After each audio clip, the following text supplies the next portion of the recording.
Padahal disuruh atasan, Ibtu Rudi kecewa dipecat usai bongkar mafia BBM. Anggota Polda Nusa Tenggara Timur NTT Ibda Rudi Soik dipecat setelah membongkar mafia bahan bakar minyak BBM di Kota Kupang.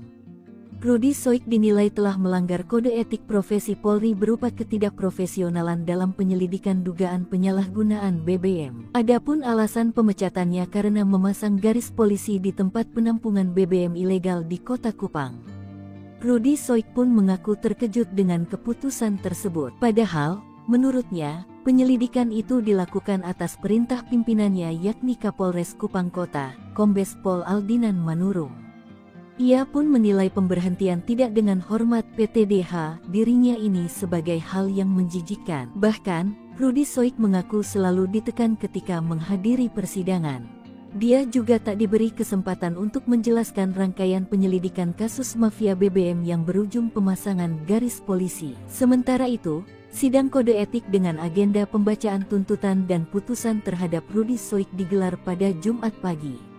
Namun, Rudi Soik tak menghadiri sidang tersebut. Rudi Soik mencontohkan, pemasangan garis polisi itu ada rangkaian cerita. Mulai dari awal hingga terjadinya pemasangan garis polisi di rumah terduga pelaku mafia BBM, Ahmad Ansar, Kamis tanggal 27 Juni tahun 2024. Akan tetapi, pimpinan sidang kode etik hanya fokus di tanggal 27 Juni tahun 2024 saat Rudi Soik memasang garis polisi. Rudi Soik pun menyebut, ia tak diberi kesempatan untuk menjelaskan alasannya memasang garis polisi. Rudi lantas menuturkan, pada tanggal 27 Juni tahun 2024, dia menanyakan kepada pemilik rumah tempat dipasangnya garis polisi, meski saat itu tidak ada BBM dalam drum. Rudi Soik kemudian melontarkan sejumlah pertanyaan kepada pemilik rumah tersebut, termasuk pertanyaan terkait pemberian uang senilai belasan juta kepada anggota polisi sebelum Rudi Soik datang.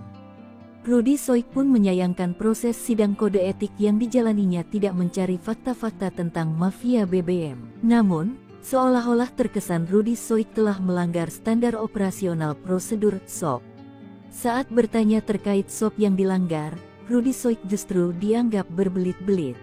Rudi Soik juga mengaku mengantongi surat tugas saat mendatangi rumah dua orang terduga mafia BBM tersebut. Dia juga melaporkan rangkaian penyelidikan atas dugaan pidana itu ke atasannya Kapolresta dan Kasat Reskrim.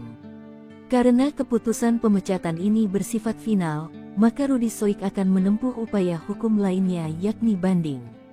Sementara itu, Kabid Humas Polda NTT, Kombes Pol Arya Sandi membenarkan terkait sanksi PTDH terhadap Ibda Rudi Soik. Arya Sandi menuturkan, sidang Komisi Kode Etik Polri terhadap Rudi Soik digelar di ruang Direktorat Tahti Lantai 2 Polda NTT, Jumat.